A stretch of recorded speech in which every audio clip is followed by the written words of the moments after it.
on? I call you JJ, which stands for Joe Jr. Joe Jr., because I flub, and I make mistakes all the time, but I own it. And I'm also not president of the United States. Ashley Emmel, who's hanging out with us this morning. Stephanie Bell is back on Monday. What Nancy Pelosi said this week, China is one of the freest countries in the world. That's not a flub. Not a flub at all. Is that an apology for going and doing something they didn't want her to do last week? Yeah. To say China is one of the freest countries in the world. And here's the thing that blows me away, is then somebody is watching her say that on CNN or MSNBC. Yeah, I heard Nancy Pelosi say China is one of the freest countries in the world. And then they go to the bar after the work with their friends on a Feel Good Friday. You know, that China, one of the freest. No. It's not. So either she is stupid or she's lying to you. Or did you edit that? Well, so there. Thank you. There is some. I heard a little blip in there. Yeah. So there is a little bit of an edit, but that was just because she stumbled through that as she was trying to come up with this lie. So I edited it for the sake of time. But she said those words. China is one of the freest countries in the nation.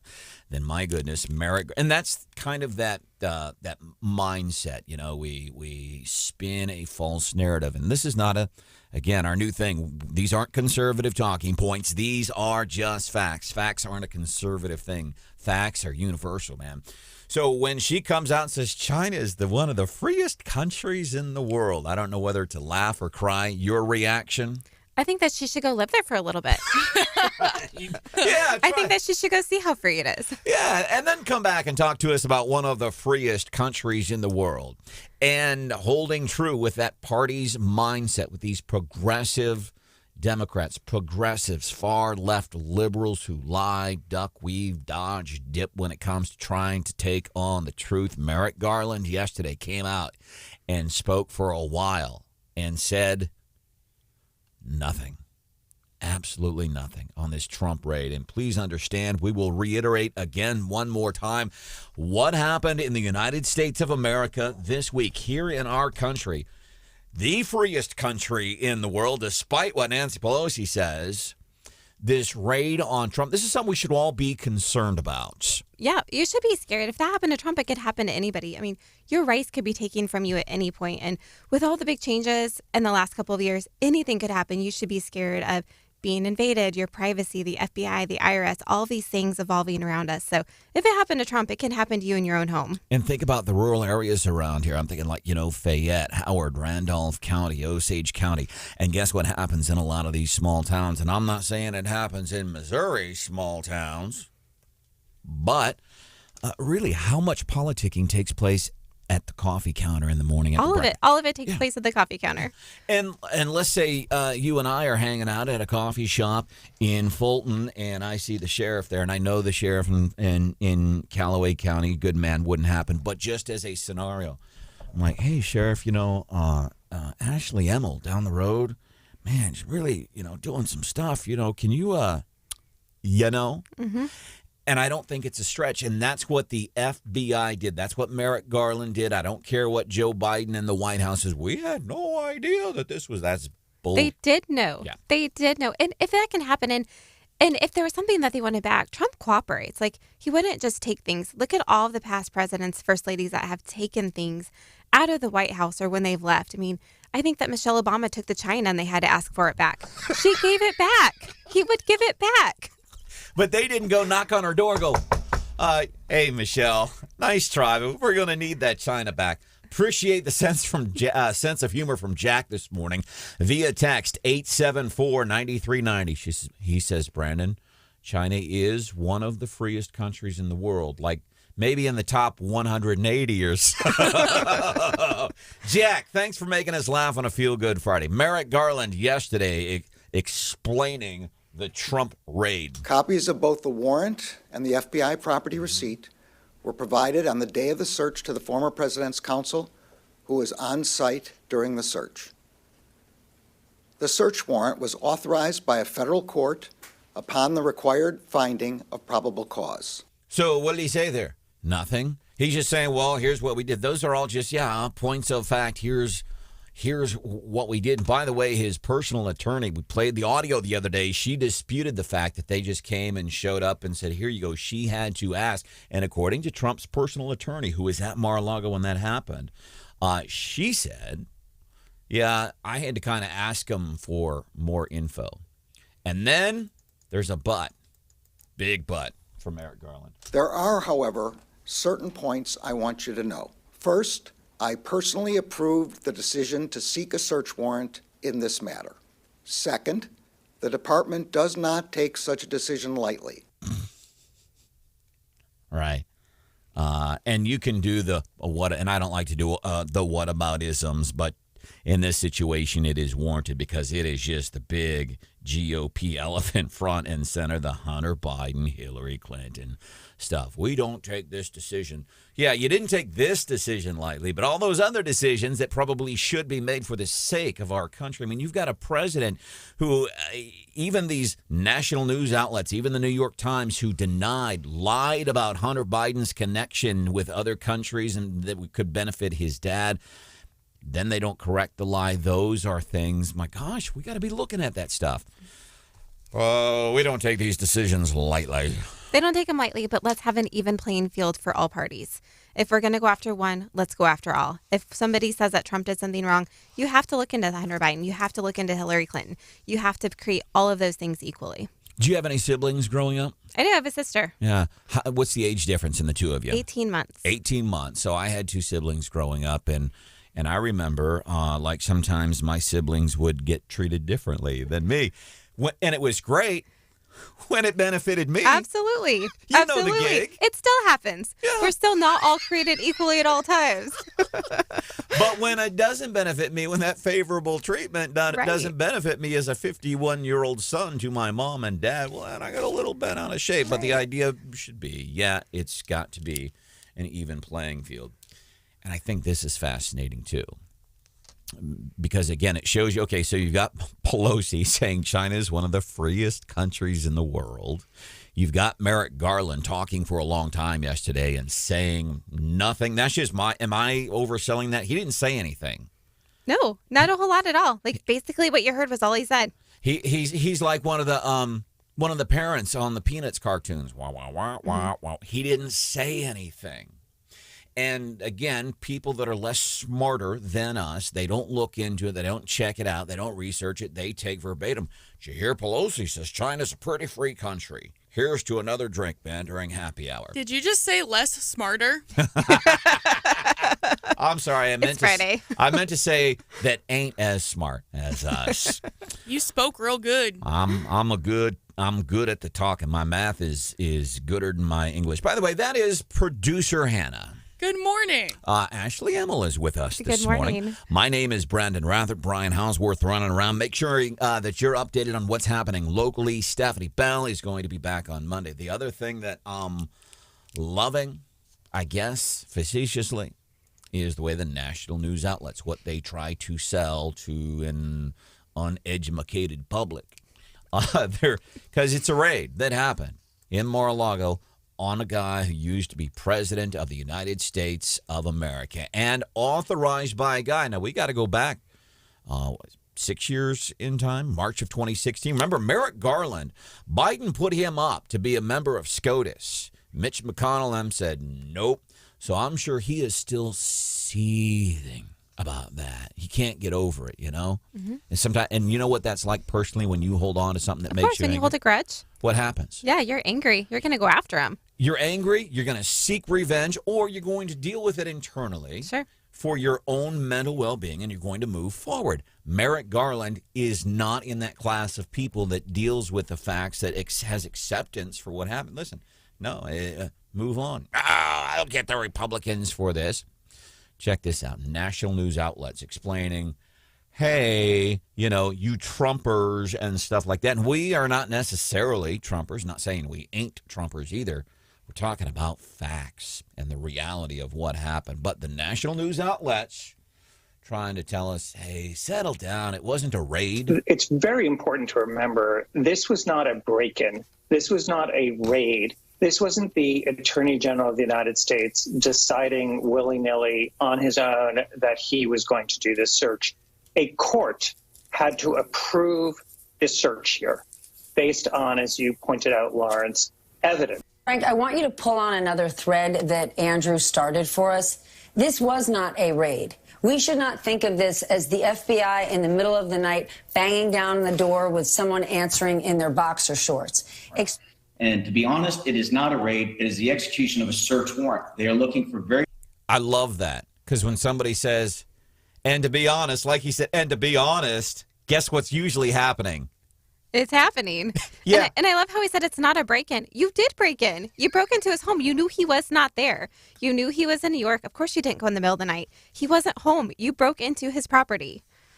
The definition, a police raid is an unexpected visit by police or other law officers with the aim of using the element of surprise. So in other words, they didn't call Trump, say, hey, Trump, 2 o'clock Monday, is that good for you?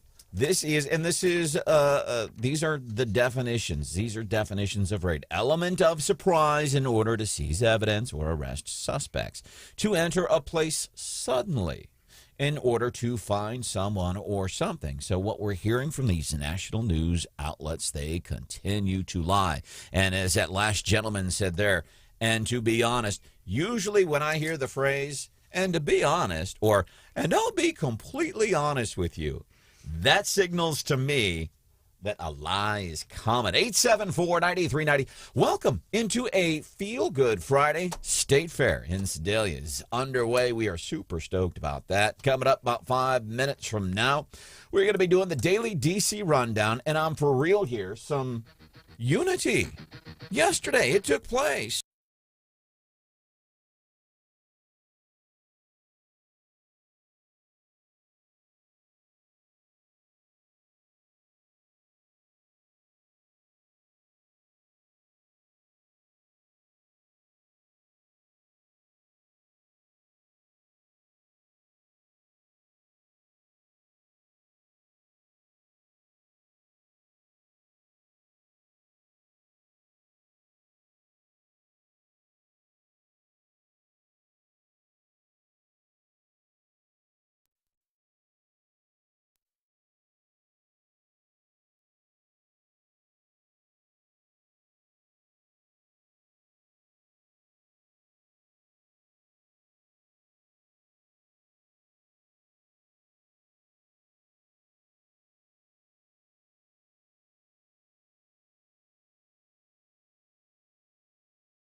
Unity. Unity, we remember that from Joe Biden during those tragic events of January the 20th, 2021. And that gets us into today's Daily DC Rundown because, by George, even though Biden has practiced no unity, remember, January 20th, unity, love, and rainbows, and unicorns. He has been one of the worst offenders, and that affects all of us, by the way. When you look at presidential approval ratings, 60% of this country disapproves of the job that Biden is doing. To me, that's a personal thing. It doesn't mean just, we're unhappy with the president. With inflation, the likes, by the way, Ashley, I don't want to ask your age here, but Hannah and Stephanie Bell, who's back on Monday, we're experiencing inflation that we haven't seen. Hannah, help me tread carefully here. We're seeing inflation I don't know where you're going with this. we haven't seen in 40 years. So in your lifetime, to give some perspective to folks, have you seen inflation like this in your lifetime? We haven't seen inflation like this in 40 years. I have not, and I'm not 40 yet, so That's I have right, not you seen haven't it. seen it. I have not seen it. So one thing we've learned about Ashley Emmel, our co-host this morning, she's not 40 years old. So the presidential approval ratings, it's more than just people don't like the job that Joe is doing. That sets the national mood, okay? That sets the national mood, and that's important. And so when you have a guy who got up there on January 20th, we're going to do unity and all of this stuff, and then months into the job, he kills Americans because he's inept in what happened in Afghanistan. And one of those guys, man, they were from here in Missouri. Some unity did actually happen. Recently retired Supreme Court Justice Stephen Breyer became the honorary co-chairman of a nonpartisan group devoted to education about the Constitution, and he was joined by one Mr. Neil Gorsuch at a time of intense political polarization and skepticism about the court's independence. This went down in Philadelphia. National Constitution Center in Philadelphia said that Breyer and Gorsuch, who has served since 2019, will be spokesman for civics education and civility in politics.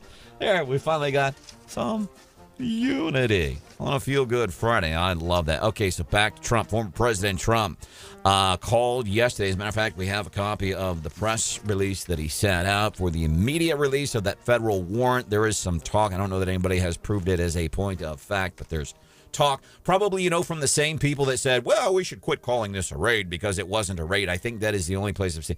Was there something involved with nuclear documents as a point of fact? I don't think, in my understanding, at 6:29 on a Feel Good Friday, don't think that has been proved as a point of fact. Some of what Trump says here in his press release, well, the most important part is at the end. He says, not only will I not oppose the release of documents related to the un-American, unwarranted, and unnecessary raid and break-in of my home in Palm Beach, Florida, I'm going to go a step further by encouraging the immediate release of those documents. And he ends his press release with, release the documents now. Coming up about 5 minutes from now here on a Feel Good Friday, some big things that have been happening right here in Missouri, where we live.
Your cell phone rings, you don't recognize the number, what do?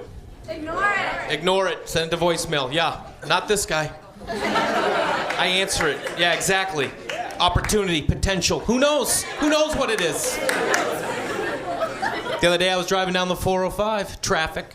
Phone rings, 917, New York. I'm like, oh. I don't know the number. I hit talk, I go, hello. Guy on the other line goes, hey, Bruce, what's going on? My name's Jay, not Bruce.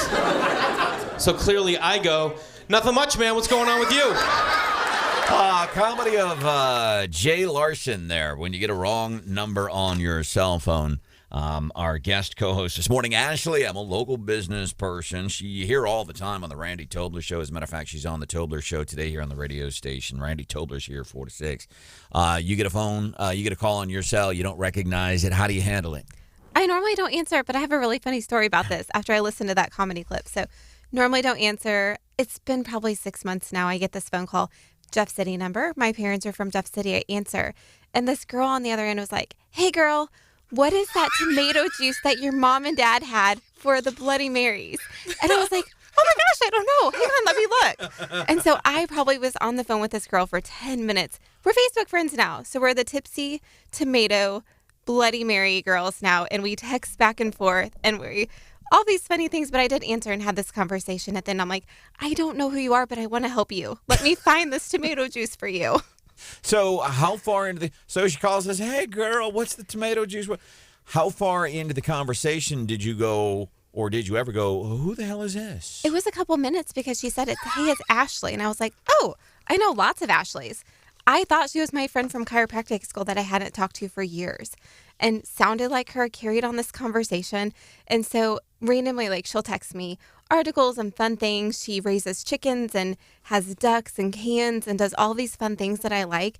And we're friends. Normally, I never answer those calls. I just let them go to voicemail or I Iggy them because I don't recognize them. I love that. It's an old college buddy I haven't seen in 15 years wanting my recipe for Bloody Marys. For a tipsy tomato.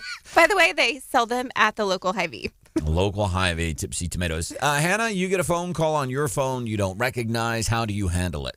I don't answer because in my mind, if it's important and they're actually trying to reach me, they'll leave me a voicemail. Fair. Or they'll text.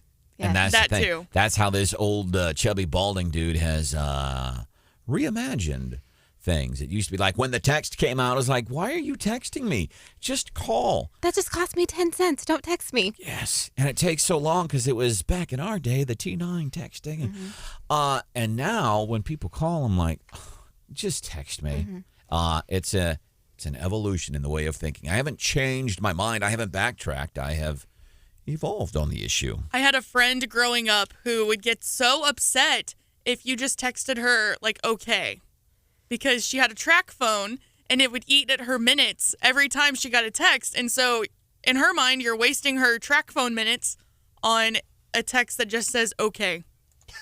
She'd get so mad. She'd be like, you know better. You're not even old enough, Hannah. You don't remember the pagers where instead of calling people to use minutes, you would page them with a message. Oh, yes. boy. Yes. Which even back then, I never understood that you'd get the page on Go figure. You not understanding new technology. Or old. Some things never change, Rathert. That is producer Hannah. Good morning. Ashley Emmel Good is morning. here. My name is Branden Rathert. Brian Houseworth running around. Steph Bell back on Monday. And, of course, we know what Stephanie Bell is famous for in her texts.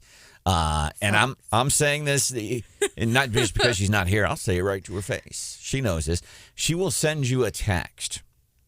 And if you don't respond to what in her mind is not the right amount of time, she lashes out with another text. And in that text, It's usually just a question mark.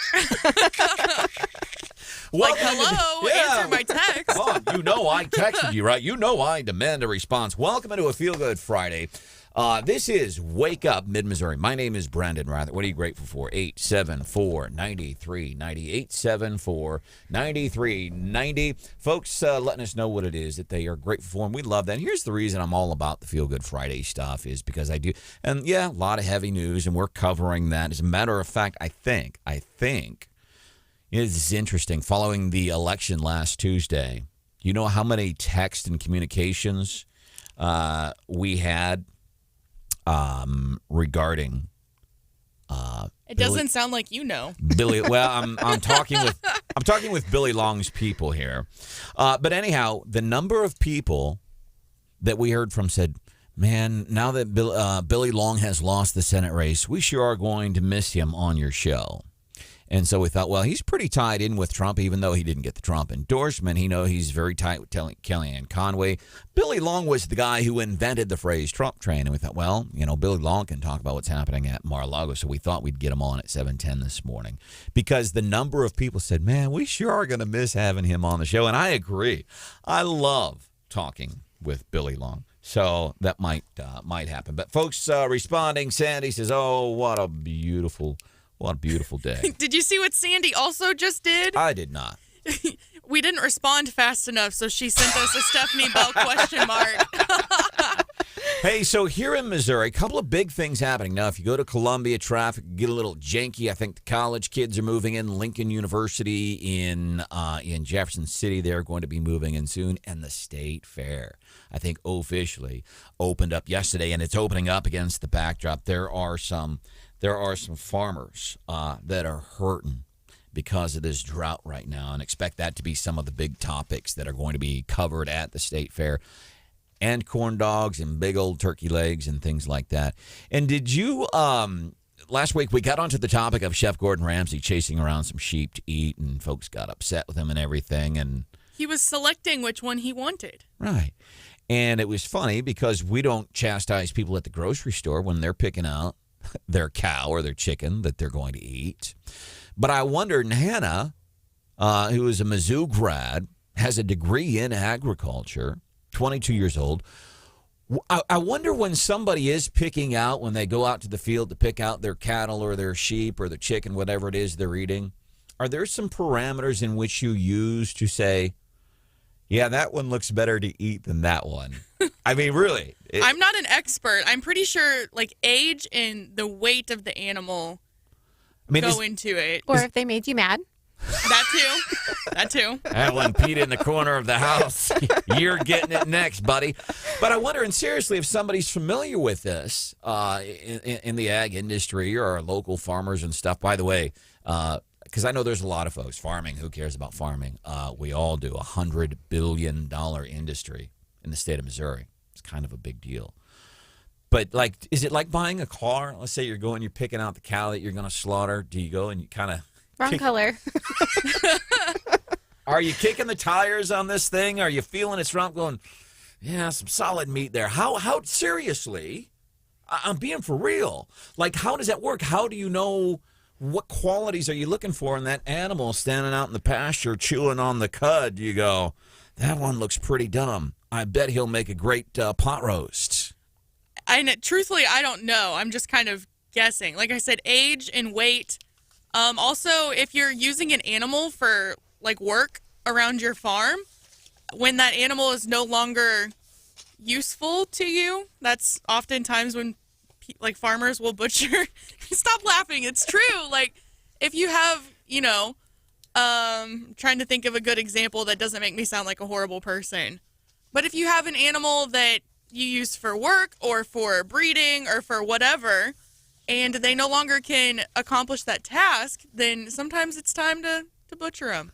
Even if you named them? I feel like if you name them, then you don't eat them, right? Well. Yeah, Hannah's got your back on this one, Ashley. So we have family friends who raise pigs, and there were several times where my parents would buy a whole hog from our friends, and we would know the name of that hog. So it'd be like, man, Peanut tastes really good. That's one of the names that I remember was Peanut. So for like a whole year, it's like, man, this bacon that Peanut made was really good. So the State Fair it's underway right now, and we got to give some points to Will. By the way, one of the other things, you can watch the show on YouTube and on our Facebook, on our YouTube channel. Yeah, you can find us on YouTube at Wake Up Mid Missouri. And you can also find us on Facebook. And one of the things you'll notice today, if you're watching, you'll notice Stephanie is not here. She is back on Monday. You'll notice Ashley Emmel, who's a local, God bless you for being a small local business. And I mean that. That's one of the things we're really big about. People who have served our country, small local business owners. and people that can go back to school as a non-traditional student. You know how many years I've talked about going back to school? I'm 51. It's not too late. I know, and I've been saying that since I was probably 25 years old, because at 25, I'm like, this radio thing isn't what I thought it was going to be. It wasn't fun for me at the time, and I thought, oh, I'm gonna go back to school, and I'd say, yeah, I'm 25, I'm too old. And then I was 30, I'm like, what else am I gonna do? I'm 30, it's too late to go back to school. I don't say that anymore because I love being here on Wake Up Mid-Missouri. Every morning and doing this, and I absolutely love what I do. But if you're watching on our YouTube channel or on the Facebook channel, you'll notice that we're all wearing red, and you will also notice that Hannah is sporting a big old rock on her left hand. Oh, sorry. Sorry, I didn't know that camera was there. Here's one of the things I love about Hannah Ashley. I've been knowing her since she was 16, 17 years old. We met. She was listening. She was in class, Centralia High School, listening secretly. You were listening to the Eagle while you're in class, Hannah? In high school. I was, yeah. Look at you. And she ended up reaching out to the show. So I've been knowing her since she was like 16. One of the things I appreciate about her is her sense of self. She is honest about who she is, and she is honest about who she isn't. Well, she is engaged now. And she ain't afraid to flash that rock, baby. It's so heavy she can hardly hold her hand up. Right?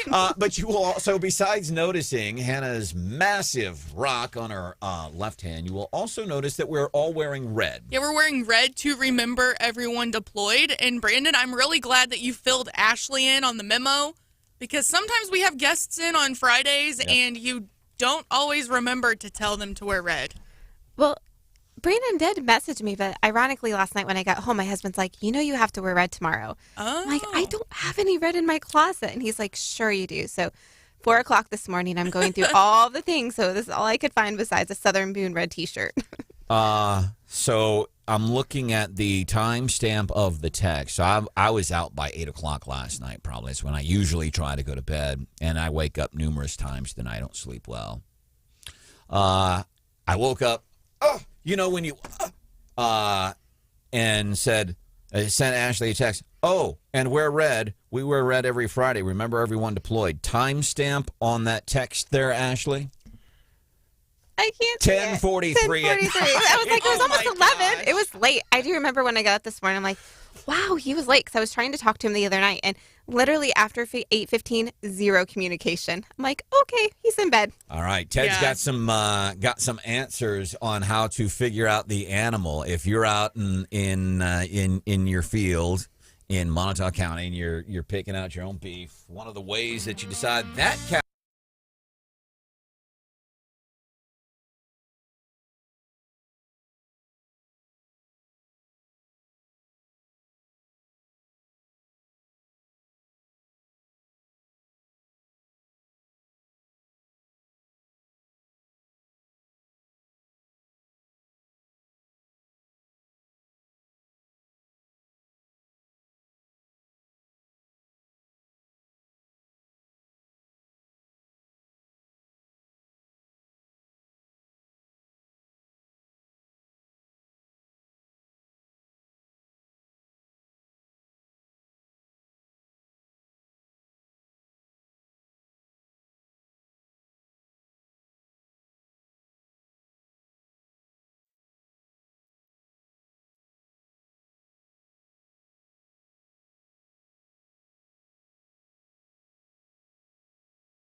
This is what the Democrats do. They don't have any good reason for doing what they did. The pathetic presser that Merrick Garland held for 3 minutes was insufficient. So they had to create fear. Normally, they should come out with exactly what happened and why and explain themselves. And if it was a good reason, they would have solid ground. They are not on solid ground. Christina Bobb, she's one of the folks that was at Mar-a-Lago yesterday during the raid, and it was a raid. Make no mistake about it, because we've been watching the national news outlets as they continue to cover this story, especially after the words from Merrick Garland yesterday, who was full of crap. Well, we took great pains in being... they're lying. But she was one of the folks at Mar-a-Lago the other day. Now we're seeing national news outlets are saying, well, it's just not really technically a raid. They were wrong.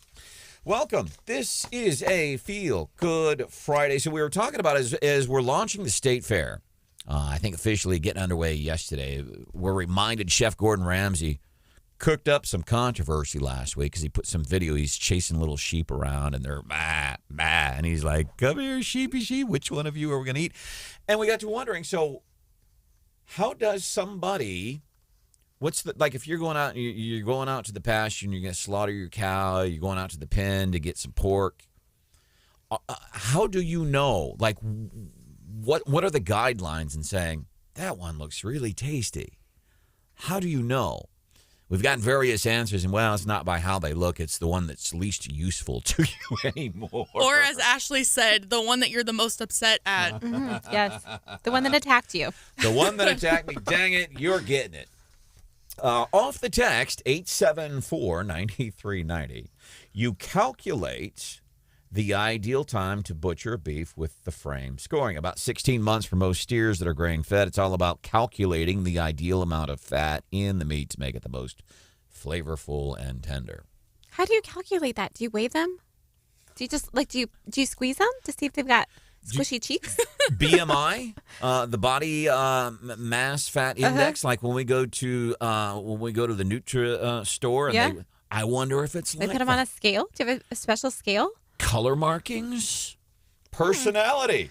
I mean, are we picking? Is it like Weight Watchers is out there measuring their waist? I don't know how it works. Agriculture, $1 billion industry here in the state of Missouri. It is important. Jimmy. Oh, by the way, Ashley Emmel is here. Good morning, Ashley. Good morning. There's producer Hannah. Hello. Brian Houseworth running around. Stephanie Bell is back here on Monday. My name is Branden Rathert. We are celebrating a Feel Good Friday. If there's something we can do for you, please let us know. 874-9390.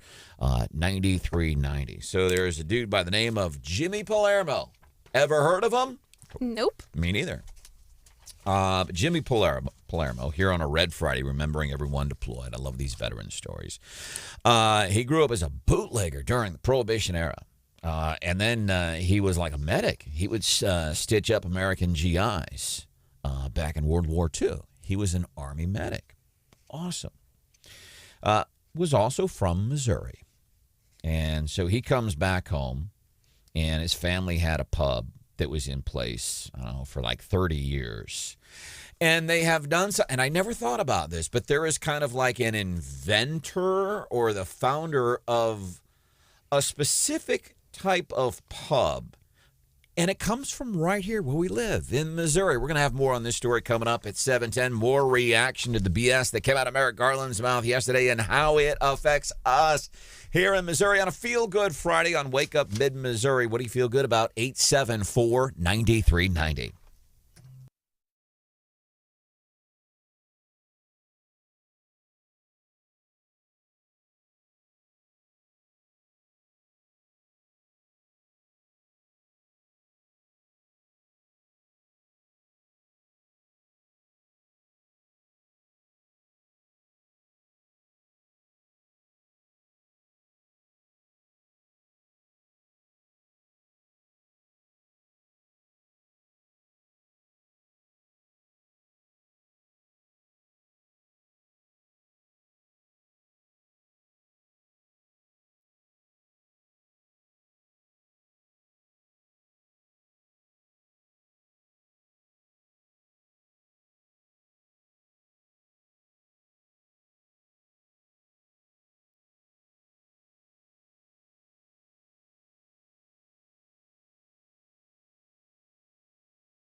back on Monday. There's producer Hannah. Hello. My name is Branden Rathert. We're going to get into some of the highlights of what Merrick Garland, he's like a spurned lover, really, because he didn't get on the Supreme Court, didn't even really get a hearing.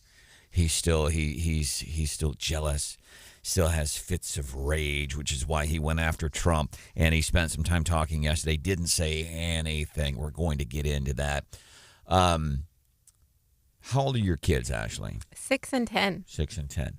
Maybe we could call your 6-year-old child at home right now and get a fact check from your 6-year-old kid. What's your kid? Are you willing to say your kid's name? Yeah, Charlie. Her name is Charlie, yeah. Charlie.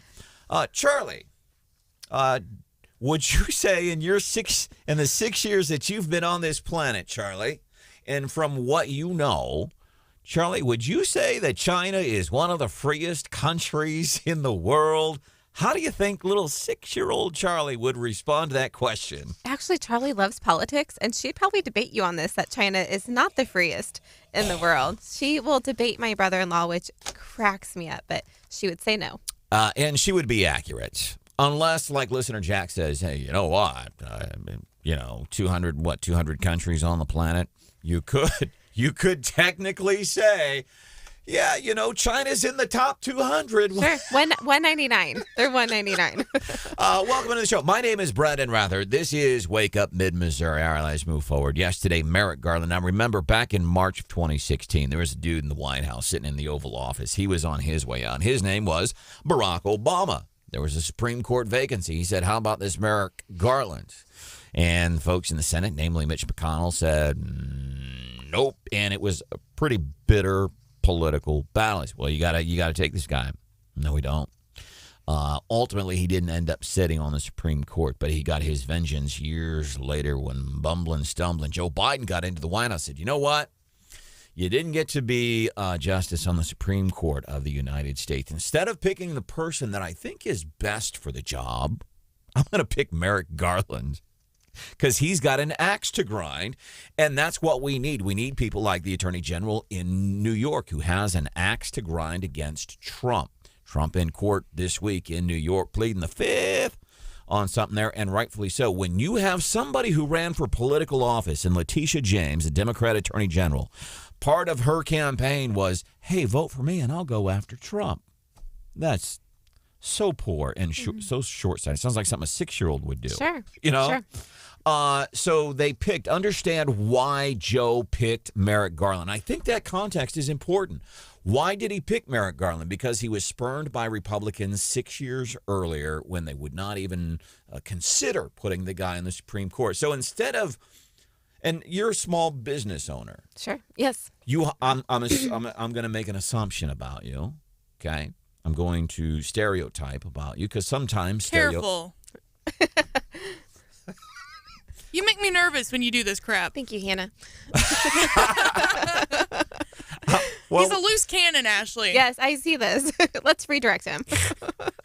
we stereotype because it works a lot of times. Sure. But you're Did you just stereotype how often stereotypes work? Yes, he did. Stereotyping the stereotyping, man. It's Leonardo DiCaprio Inception level stuff that we're covering on Wake Up Mid-Missouri. And then right after this, we're going to be talking about slaughtering cows.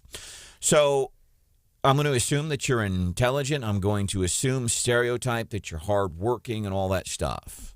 I'm going to make those assumptions. That's a great assumption. Great. Are my stereotypes of you correct? They are correct. Okay. Yes.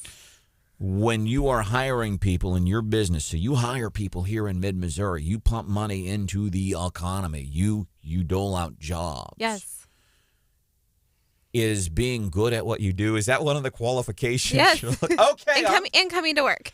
Coming to work. Show up. Man, some of these places here around town, and I'm not sure how it's working. I'm sure there's some kind of carve around, but how bad it's getting for people trying to find people to come to work. They're offering bonuses for just showing up to work 5 days a week. They're saying, hey, and if you show up all 5 days, I'll even give you a little extra. That's how bad it's getting for these people. So when Biden yesterday, by the way, everybody calling Biden out regarding his comments regarding inflation. He came out yesterday, and so I basically just want to give a number here. And he came out and made a big thing about the number is 0. Inflation is 0. And I know I'm sidetracking a little bit here, but I think this is worth it because we know, and this is not a conservative talking point. Again, these are points of fact that Ashley's 6-year-old kid would be able to decipher. Frank Lutz is a pollster and kind of a political advisor. One of the things I have always appreciated about Frank Lutz is he doesn't toe a party line. He doesn't toe a party line. Frank Lutz on Biden coming out yesterday and saying there's no inflation. That was President Biden weighing in on the CPI data at the White House event yesterday. But for more on this inflation and really the administration's response, I want to bring in pollster and political strategist Frank Lutz. Frank, you don't like this at all. You think this was a terrible, terrible mistake, it sounds like. Why? It's because it's cynical. It is a destruction of the meaning of words. It's Orwellian at its worst. Orwellian and a destruction of the meaning of words. So in other words, is what they're doing is they're, well, frankly, doing something that attorneys might do. And that's not a slight to my good friend Stephanie Bell, but it's in the words. So for Joe Biden to say inflation is at 0%, again, everybody that's hanging out, everybody important to me in my life, Hannah, the producer, and Stephanie Bell, and Ashley Emmel, they are seeing inflation. They have never, context, never seen this in your entire life. Ever. And the key, the point of that story is that you're not 40 years old. That's what we're trying Not to say. 40 yet. Okay, raid earlier this week. Merrick Garland, he came out, and here's what you tell your friends today.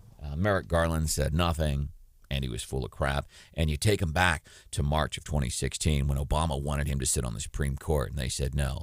And then Joe, on those tragic events of January the 20th, 2021, he didn't look around for the best person to do the job. He looked for somebody with an axe to grind against Republicans, just like the Attorney General in New York, Letitia James. People elected her because she had an axe to grind against Trump. She ran on that. So that's why he's even in the job in the first place. Let's move on. Unless there's any, and there's talk, I don't think there's is a point of fact yet. There was talk. There were some Russian documents and that stuff that they were going after. Nobody knows. Nobody knows. The other interesting thing, these national news outlets and the way they're covering this, the raid that happened on a former president. I don't care what you do for a living. I don't care if you're in lawn maintenance. I don't care if you're an executive at Boone Central Bank. I don't care if you own your own business. I'm just a blue-collar dude, and I sit here and Zimmer puts some money in my bank account twice a month, and it always shocks me. That concerns me because I see the politics at play with the guy with an axe to grind against Republicans, somebody who used to be president, and everybody out to get him. I mean, it really does. It concerns me. It should concern you. It should concern everybody that if it can happen to a former president, it can happen to you at any day, any time. If somebody has an axe to grind against you, think about this. You might be chummy with somebody in high school.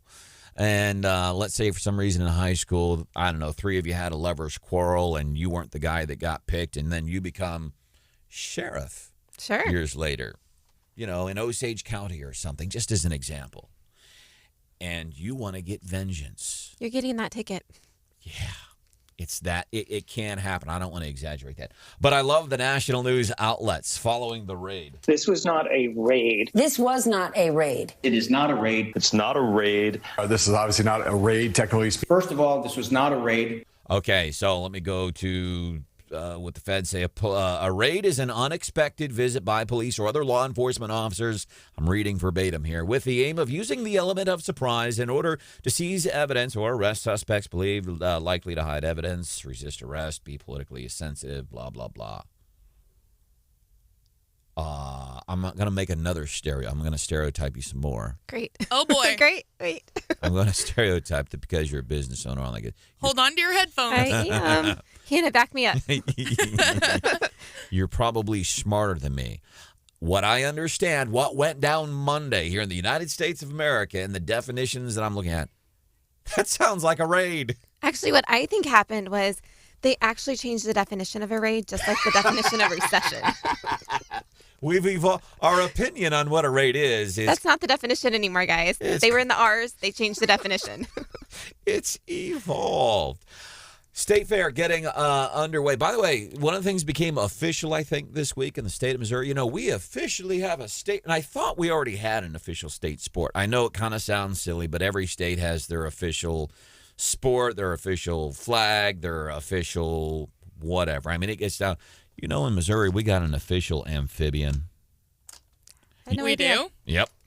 You know, at one point, and I don't know when we picked out our official amphibian, but do you know at one point in the Missouri legislature, here in mid-Missouri, in Jefferson City, lawmakers got together. I don't know what the year was, and we're paying their salaries with our tax dollars. And they said, we need to come up with the official amphibian of Missouri. How many days do you think it took them to decide this? Like, how many thousands of dollars did we spend on that? I'm guessing there was unity. This week, officially, the state sport of Missouri. Hannah, would you, if you don't, do you know the answer? The state sport? Yeah. I think I do. Okay. What would you guess, Ashley? I wouldn't guess what it is. I would guess rifles or like shooting or something. Shooting, something having to do with shooting. Yeah, you're right. Archery. Hannah's got it. Official state sport now. And which, by the way, I had a bow when I was younger. And you got a bow now, and he's put a ring on your finger. A heavy one. I couldn't get my bow target to stand up on its own out in the country. The wind kept blowing it over. So I used our swing set at the time to prop it up and accidentally shot the house with an arrow. It got stuck in the siding. I went bow hunting in Idaho, I don't know, 20 years ago. And I went not because I wanted to go and kill animals with a bow and arrow. I wanted to go traipsing around in the mountains on the Montana-Idaho border and drinking beer. So that's my experience with archery. We have a state amphibian, an official state amphibian. It's a bullfrog. We have What else would it be? I don't... Interesting. We have an official endangered species, an official exercise. We have an official exercise, which it's great. Every state does it. What is it? The official exercise, jumping to conclusions. That's not it. Coming up about 5 minutes from now, we're going to be doing about 7.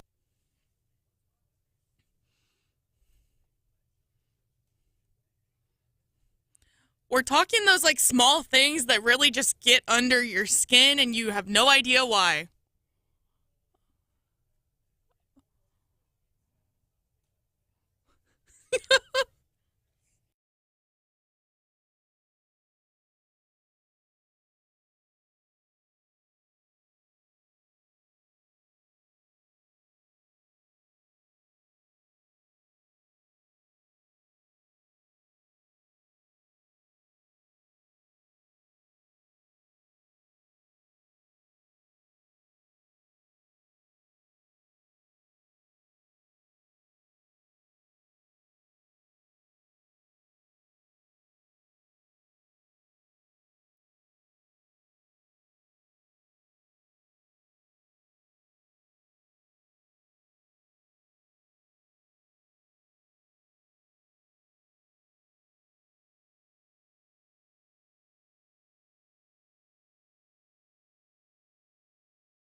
Good morning, 7:25-ish, which means it's It's 7:27. time for What's Hot with Hannah. Before we get into that, I want to mention real quick, Phil. No, go ahead. You go first. No, I'm just kidding. Well, I want to share.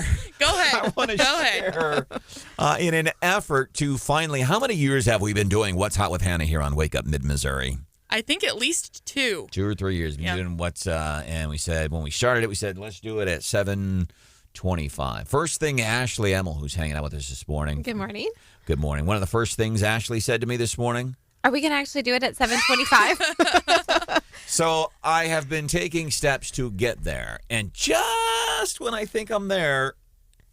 You know what's funny, though? Anytime we have a guest fill in for you, they are always like, we're going to do What's Hot with Hannah at 7:25. It's going to be on time today. Never. Guess what? Never. That's why I like. I think out of all the years I've listened to the show, you've made it at 7:25 one time. I can't even remember once.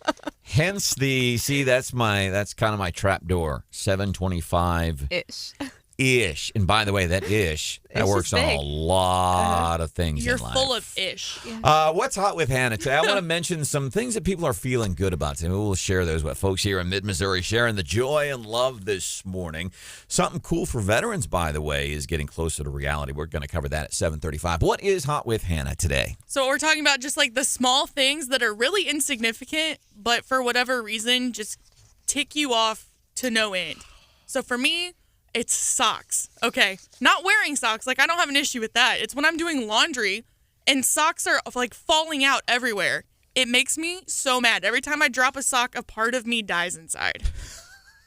They're just a pain in the butt. Yeah. So, like, do you have anything that's, you overreact about, I guess?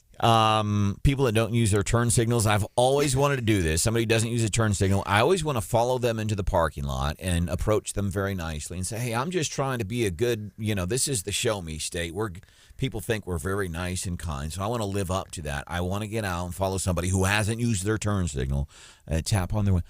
Hey, just so you know, I don't think your turn signal is working. Are you out of blinker fluid? Do you carry like little mini blinker fluid thing with you? The right-hand blinker fluid is fine, but it's your left-hand blinker fluid. Here's what gets me, because I know some people, they wig out whenever the time is flashing on the microwave because, like, they didn't reset back to 0, and they get about it. Those people that wig out about that, that's one of those little things that wigs me out. Not the microwave, but the fact that people get wigged out by it. All right, coming up 5 minutes from now, Wake Up Mid-Missouri with producer Hannah, myself, Branden Rathert, and Ashley Emmel. Some cool things that are happening with veterans locally. Also, want to highlight Jimmy Palermo, who served our country. The story of Jimmy Palermo.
I saw on my caller ID that it was a telemarketer. It's a little while ago. I decided to have some fun, live my life, cash some happy checks.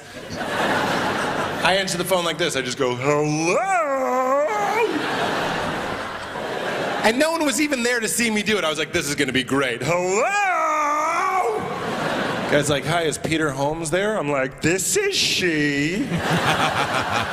One of the things we have covered this week after the Sheriff's Department in Boone County, Missouri, came out with a warning. We see this all across Missouri. Sometimes people will start calling and pretending to be somebody from law enforcement, and it will show up on your phone and they're saying, hey, you missed jury duty, you owe us some money, or your option, plan B, is we'll take you to jail, and it's just not true. So Boone County, one of the mid-Missouri counties this week, warning people, listen, we are not calling folks for that. Peter Holmes is the guy's name. Some comedy on telemarketing. Welcome into the show. And didn't Kamala Harris actually introduce herself one time by giving, these are my pronouns, and this is... Like 2 weeks ago. 2 weeks ago. And so I love this Peter Holmes saying, this is she. That would be a fun way. Next time, and we had great suggestions yesterday on how to deal with telemarketers here on the show. That was fun. It was fun. That might be one of those that you can try. Just give your opposite gender. Because I will tell you this, and say what you will. You can be offended or not. I'm going to stereotype about you, and I'm going to guess that you're not going to be offended since you're listening to Wake Up Mid-Missouri. When I first started seeing emails, especially like from city officials and school officials, especially in the city of Columbia, they give their name and it says identifies as what? Blows me away. It could be the old chubby balding white dude thing in me. I want to open up the mailbag. By the way, this is Ashley Emmel. Good morning. Good morning. There's producer Hannah. Good morning. My name is Branden Rathert. Brian Houseworth is here. Stephanie Bell is back on Monday. This is Wake Up Mid-Missouri. We're getting ready to open up the mailbag, I think. We got a lot of gratitude flowing at 874-9390. Would love to hear what it is that you're grateful for on a Feel Good Friday. As a matter of fact, coming up 8:10, we're going to be chatting with this guy. Her name is Amanda Jensen, and she has a place called Chica, Loca in Jefferson City. This is not about her business, though. This is about the things that she has done for mid-Missourians over the years, and then vice versa, the things when she's come upon hard times because she's done so much for the community. Guess what? That love has come back to her. People have supported her. I can't wait to hear her story. That's coming up at 8:10 right now. Marissa, welcome into Wake Up Mid-Missouri. What are you grateful for on a Feel Good Friday? Well, of course I am grateful that the Daniel Boone Little League girls are still going strong in the Little League Softball World Series. Very cool. How about that? So so they lost the very first game, but now they are still in it. Do they still have a chance to win the entire thing, Marissa? Oh, heck yeah, they do. We play, the championship game will be on Monday, so we play every day until then. So as long as we keep winning, we keep playing. Amen. Keep us posted, Marissa. All right, thank you. Oh, thank you. We appreciate you being a part of Wake Up Mid-Missouri. Letters. All right, we don't get any letters. Get letters. Did get an email yesterday, Hannah. So many letters. Is it from PETA again? I'd even read mail from a cow. True story. We did get a letter from PETA one time. This was Brad. No, you and Brad did. I had nothing to do with it. Brad Trinago used to be part of Wake Up Mid-Missouri. Love the guy dearly. He's doing stuff with Mizzou Sports now, doing what he always wanted to do. I love that. We got a letter from PETA one time. We were talking about this pig in China and how the villagers in this little town in China, which Nancy Pelosi says is one of the freest countries in America, they sent this pig bungee jumping. And that is the proper You're going to get Ashley in trouble with PETA now, too. PETA, do not send me a letter. They sent the pig bungee jumping. And we were imagining, what was it, the Geico commercials with the pig that would hold the little spinny thing outside the car window going, wee! And we envisioned that's probably what it was like for that pig. I'm sure. PETA, honest to goodness, sent a letter addressed to me and to Brad. Was it certified? It was certified, and they were angry. And what was interesting was they took no issue with the fact that The villagers then slaughtered the hog afterwards and heartily enjoyed it. Oh, that was fine. They ate it. They were upset because we had fun with this pig going bungee jumping. My goodness. 874-9390. Let's open up the mailbag right now. I want to share this from listener Denise. Denise says, I am grateful today. My goodness. I feel good Friday. God has blessed us with a negative biopsy for my veteran son that has been fighting cancer since 2016. Another listener, Jody, who's new to the Wake Up Mid-Missouri family, I think, or at least a first-time texter. Jody, it is really nice to meet you, and thank you for texting us. Jody says, my Feel Good Friday. I'm going to pick up my grandson today from Kansas City and take him fishing tomorrow. That's fun. So I think that's probably the same Jody that tried to call in a few minutes ago. And I said, yeah, great, I'll get you on hold. And then I accidentally hung up. So I apologize. I hoped you would call back in, but... And a new listener, too, no. I'm sorry. I didn't mean to. I want to mention this. If you are newer to Wake Up Mid-Missouri and you do text us, I don't think I'm overselling it. I think 99% of the time we do respond to your text, I think. And we do try to work really hard to respond to every single text. Sometimes it might be on Saturday or Sunday before we get to it, but we do try to respond to all of your texts. I love this one from listener Jim. Jim is a regular attendee at the Columbia Pachyderm meetings on Fridays in town. I love this question. So simple, yet so profound. Who is Ashley? Great question. Right? Ashley Emmel's hanging out with us today. Stephanie Bell is back on Monday. And that is an interesting question. Yesterday, I used to be part of the Big Brothers Big Sisters program when I lived in Idaho. This thing is near and dear to my heart. And back in March, started the process here. And they could use some big brothers and big sisters, by the way, especially, man, I'm talking to you if you're a dude right now. And they could use women too, but seriously, dudes. They need some help. They need some big brothers. And here's what it is. It's real simple. Just spend 2 to 4 hours a month with some kid that can use some guidance in their life. And you don't have to be a Disney dad. You don't have to take them to the arcade or go and get ice cream. That would be cool now. You are correct. And thank you for making me be honest about that because, hey, it gives me, because listen, a 51-year-old chubby balding white dude. He'll take you to Disney Kids. 51-year-old chubby balding dude at Level Up by himself, kind of weird. But when you're there with a kid, it's something else. It's different. It's different. But it's not just being the Disney dad. It's just, if you're going to the grocery store, you take them to the grocery store. You just spend time with them. And again, I'm going to stereotype because I'm a big fan of stereotyping when it works. But you're listening to Wake Up Mid-Missouri on 93.9 The Eagle. I'm guessing you got a lot of good qualities about you.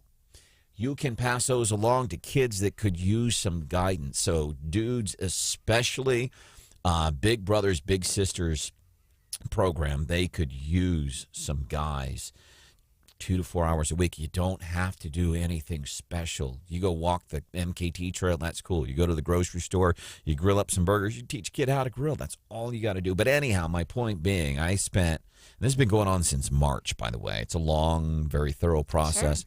Plus, I got some stuff that we have to get around. But we all do. We all do. But my stuff you can still find, on court records online. But I told them that up front anyhow. But yesterday it was like an hour and a half interview. I hate talking about myself.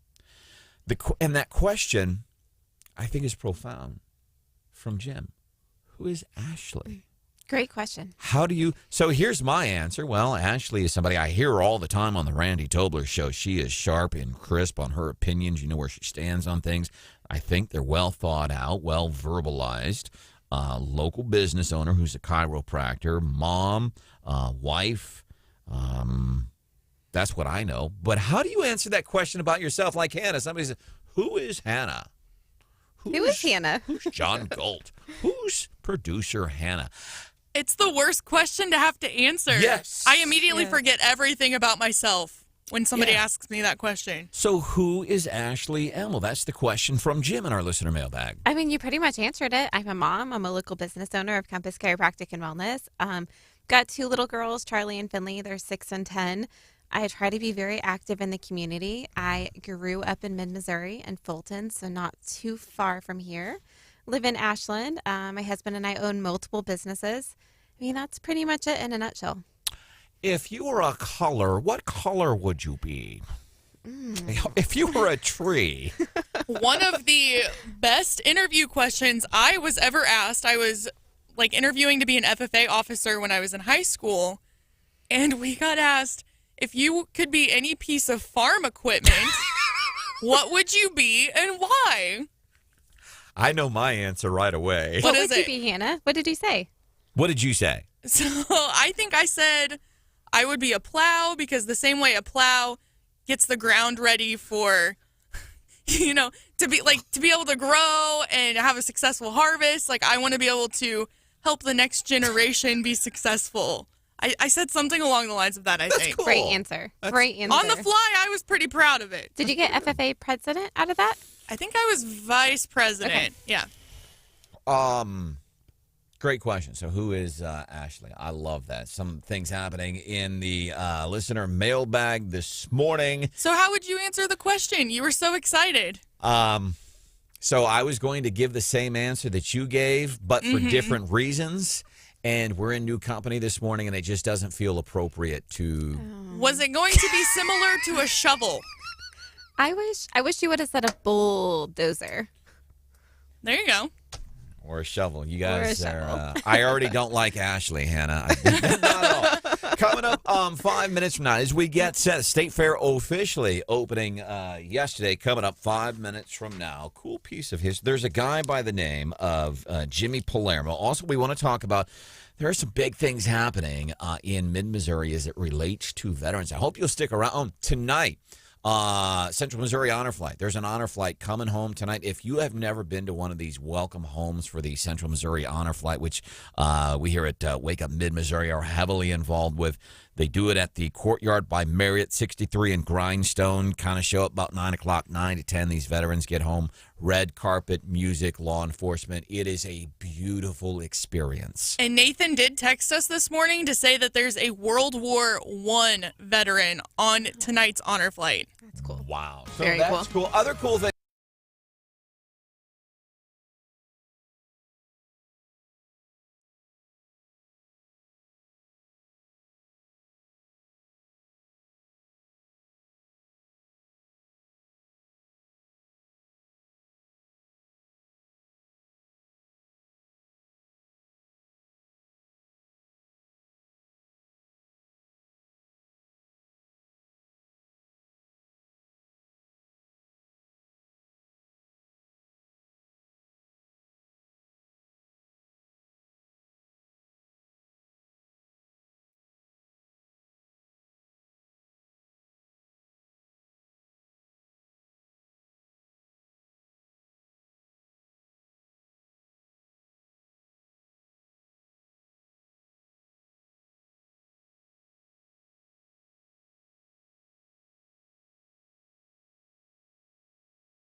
It's not a raid. It's not a raid. This is obviously not a raid, technically speaking. First of all, this was not a raid.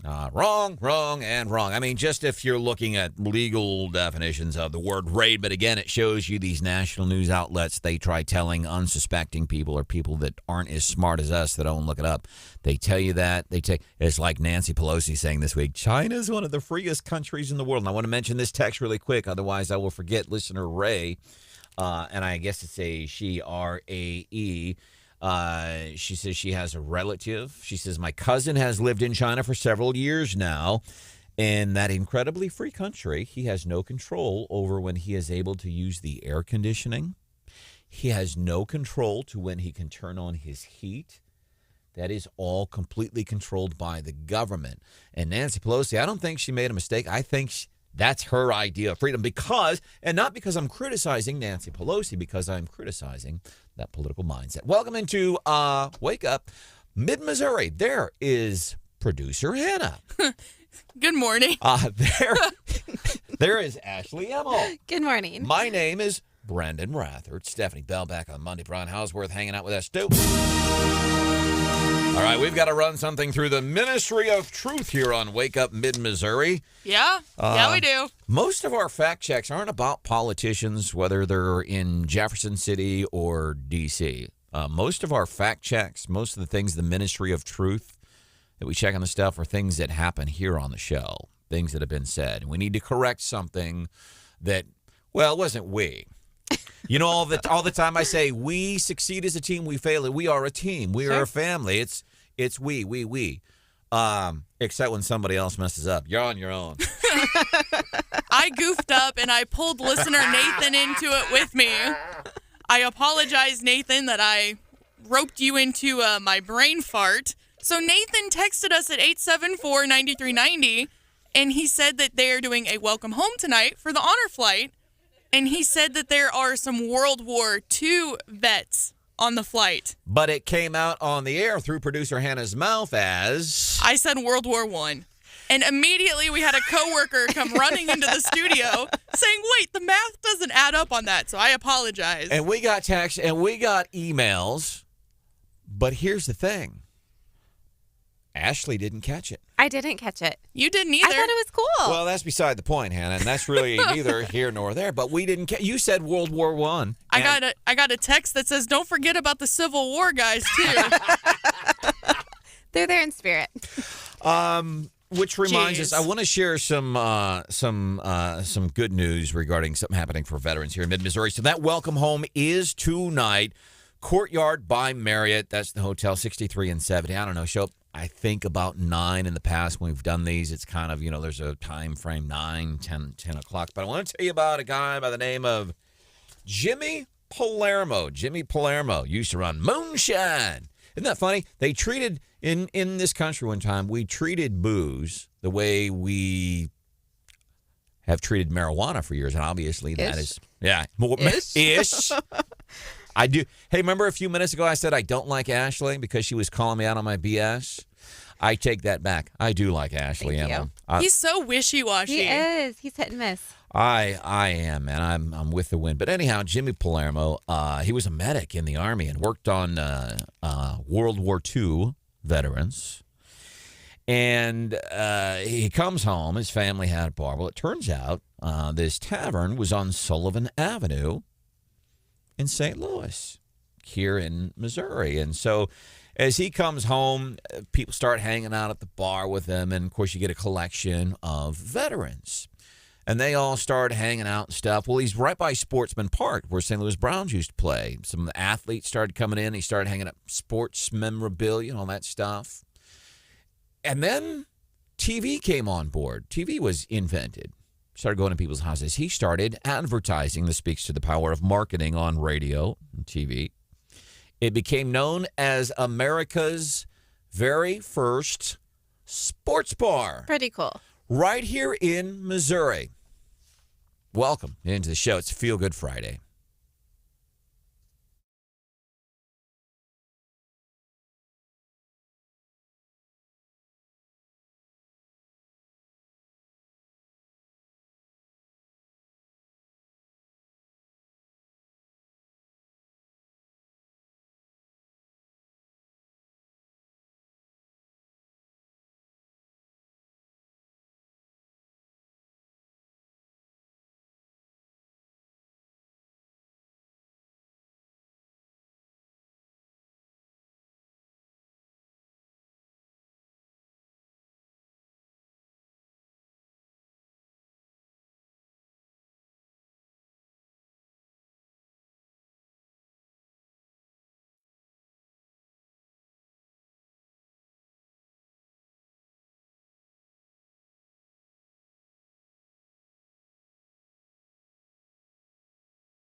two pieces of things that have been said here on Wake Up Mid-Missouri on 93.9 The Eagle. We are having to run two things through the Ministry of Truth.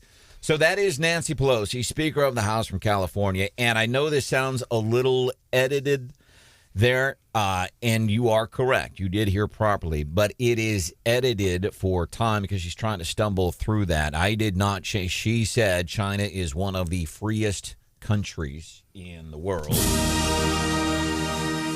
We got a fact check from Ashley Emmel, who's hanging out with us this morning, from your 6-year-old daughter. So we want to thank her for the fact check this morning. Fact checking Nancy Pelosi and saying, no, China is not. It is not. No. Charlie said it is not the freest. Charlie says it's not the freest. Stephanie Bell back on Monday. And we had to fact check something, not only something that Hannah said, but she done brought somebody else into the mix on this one. Not just anybody. One of our most faithful listeners, Nathan, he's always texting us.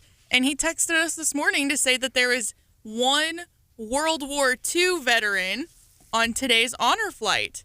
So you can imagine when this honor flight gets back tonight, people are going to be showing up. So he texted, and Hannah's reading it, says there's going to be one World War II veteran that you can go and attend this thing tonight, man.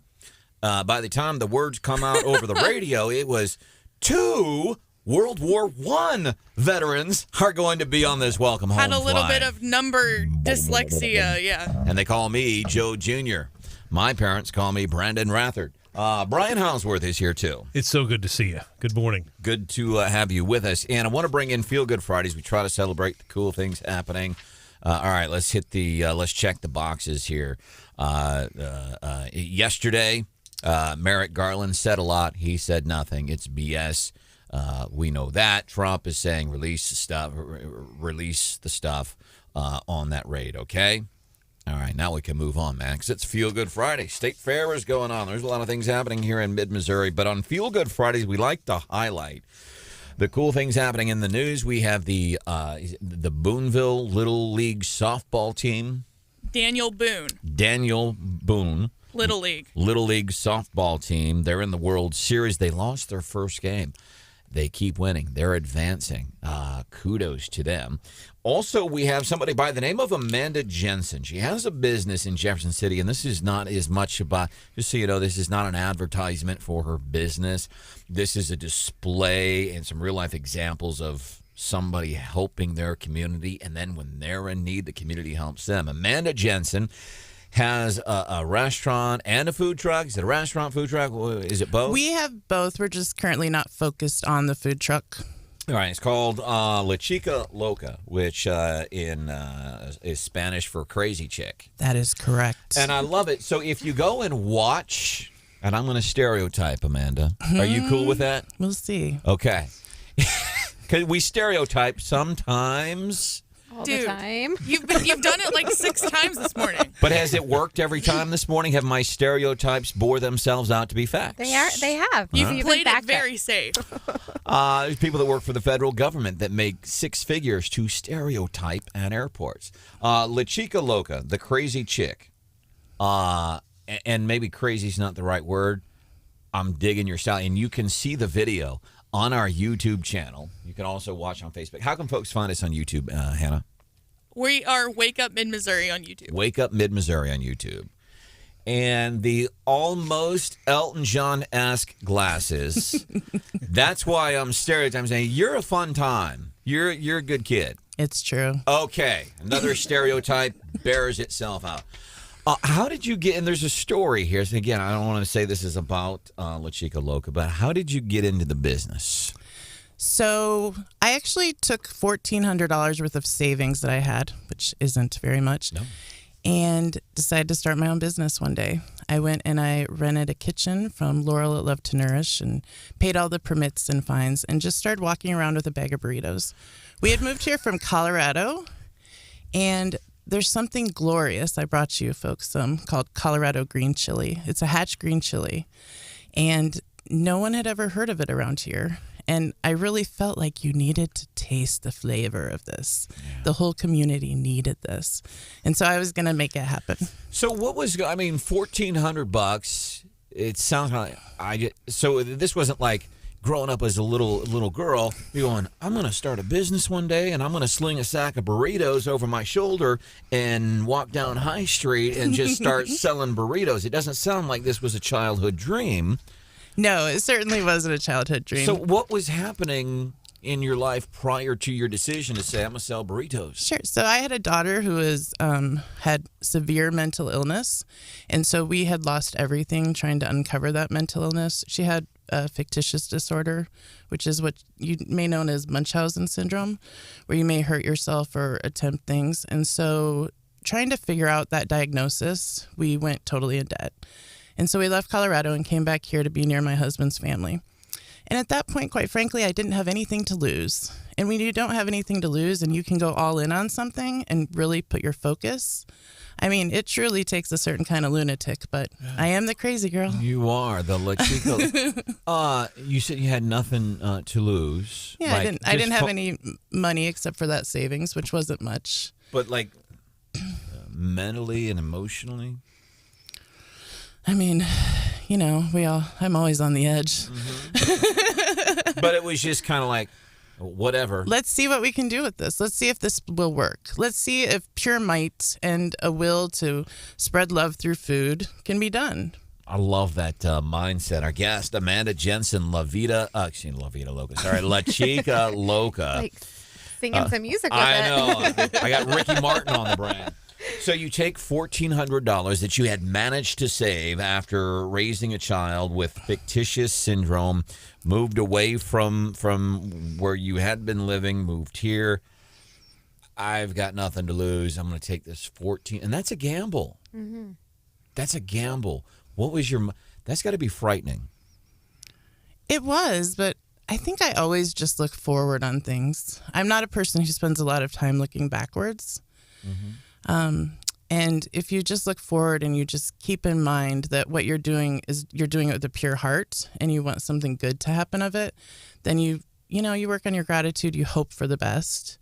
And I've spent the whole time of La Chica, and we have been through the ringer.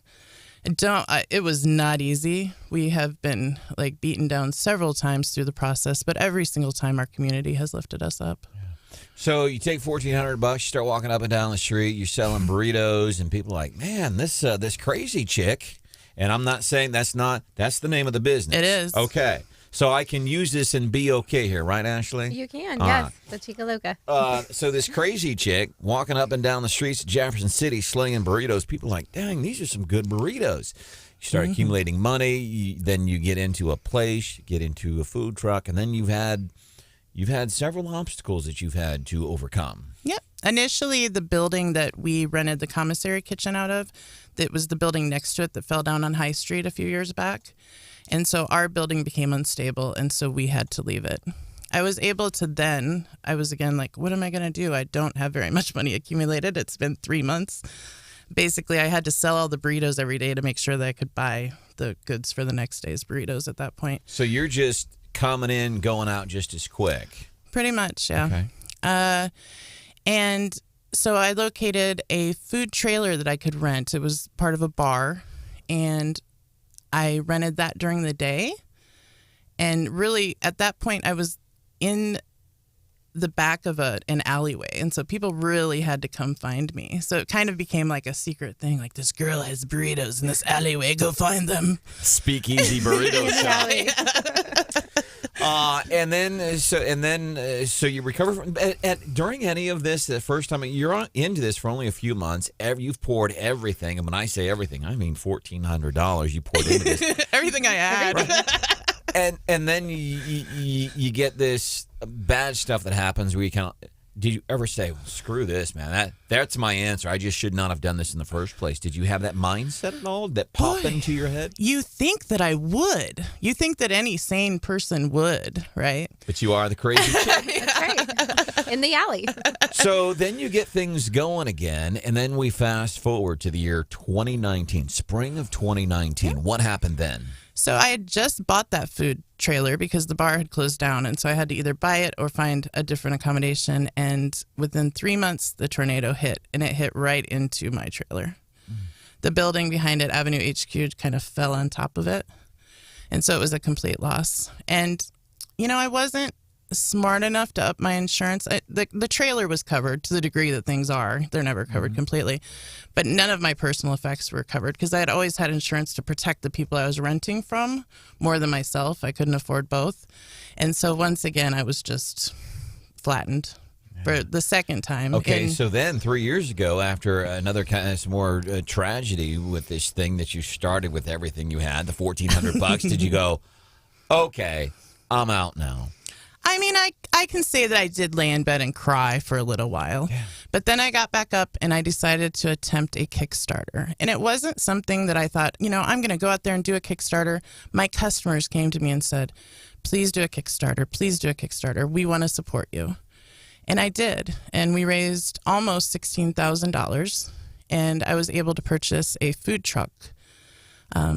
Once I purchased that food truck and I brought it home and I was certain that I could just scrub it. I knew it would take me 36 hours of straight scrubbing, but I thought that I could do it. I figured out that there was actually extensive water damage that I didn't see. So now I'm standing there with people have donated money to me. I bought this food truck that's unusable, and I think I have maybe $4,000 in the bank. So at that point, I was lucky enough to have several people who wanted to invest in me, and I was able to bring on a business partner, and that's when we opened the location downtown at 306 East High Street, La Chica Loca. And now you spend the community helped you. Yes. And you do things. You've done things for first responders. You're doing stuff right now for kids. My dad used to, and all of a sudden I forget what song it is from the Beatles, but at the end of the song they say, the love that you get is equal to the love that you give. This is a real-life example of that. Amanda, Jensen, La Chica, Loca in Jefferson City. As a matter of fact, as I understand it, you're right next to Stephanie Bell, who's usually here, right next to her office. How can we thank you for sharing your story? That is beautiful. Thanks for coming in. Thanks for the delicious burritos. La Chica Loca, how can we find you on socials? We are La Chica Loca JC on everything, especially TikTok. I've been working very hard on my TikTok. I would love to get some more people. All right. Following right now. All right. Yay! Hannah and Ashley, I'm going to get you back.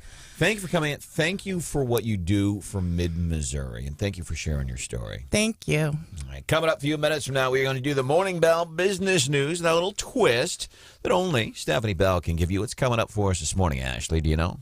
Yes, it is coming up this morning. All right. Good answer.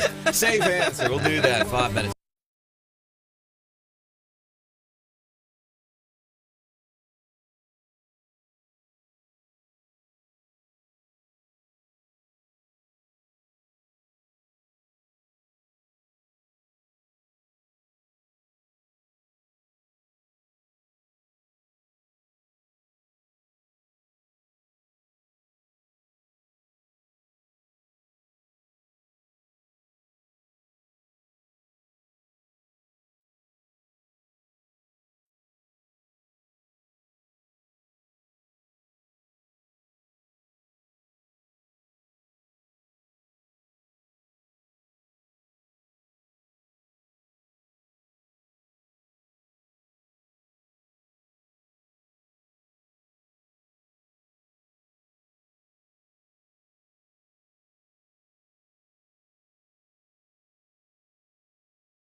Good morning. It's 8:26. Time for the Morning Bell business news with that little twist that only Stephanie Bell can give you. A big twist today. It's not Stephanie Bell doing it. It's Ashley Emmel, small local business owners, being kind enough to come and hang out with us today. What do you got for us? Gosh, hopefully I don't let you guys down. So we're going to talk about, I don't know if you guys have heard of this or not, but there's a new Fisher House going in town. And it's going next to the VA, and it's going to home families of veterans that are getting things done at the VA so they don't have the extra expenses. So be a place for them to stay, their families, a full kitchen. They have to cook their own food, unfortunately, but it's within walking distance. So is there something that's comparable to? I would say that it's comparable to maybe the Ronald McDonald House. Okay, all right. I mean, get that, that's yeah. what I'm envisioning. So, it's been, I think it was the night before or the Friday night. It was the weekend that the Kansas City Chiefs, it was the year we won the Super Bowl, beat the 49ers. And I can't remember the guy's something Jackson, or Jackson was his first name. And at the time, he was spearheading fundraising efforts. And at the time, so here was it almost 2 years later, I remember we were doing this fun. We did a trivia night. And it was kind of and great participation that night from people from everywhere here in mid-Missouri, and going, man, I hope we get this going. And so you're telling us we're getting a little bit closer. Yes, Very cool. a lot closer. I think it's pretty cool. I think it's going to be a great addition for those veteran families. What do you think? So I think of the times that I go to Hannibal. So my mom quit going to the St. Louis VA years before I ever even moved to Columbia, because it is that poor of a, I shouldn't say it's that poor of a facility. I should say her experience particularly was very poor at the one in St. Louis. And I don't know if you've ever had any dealings with the VA in Columbia. My goodness, my experiences are they have earned the reputation, that good reputation they have. Every experience I've had with them matches that to a T. Yes. But so like when I have to go and get my mom at Hannibal and bring her here and then take her back to Hannibal, and then it can be. I mean, it's my mom, and I love doing it. God, I sound real dour. Gosh, Brandon. I hope your mom's not listening. You can come stay with me, Brandon's mom. I will come get you. That's not the way I was trying to make that sound. I was trying to say something like the Fisher House could help a lot of folks in that situation, because we do have folks really from across the entire state that utilize this incredible thing that's right here in our backyard. So that Fisher House, how cool is that? You know, it's a Feel Good Friday. We are wearing red to remember everyone deployed. We are encouraging you to do the same. Ashley Emmel is with us, and coming up 5 minutes from now, we are picking winners and losers of the week on Wake Up Mid-Missouri on 93.9 The Eagle.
Your cell phone rings, you don't recognize the number, what do you do?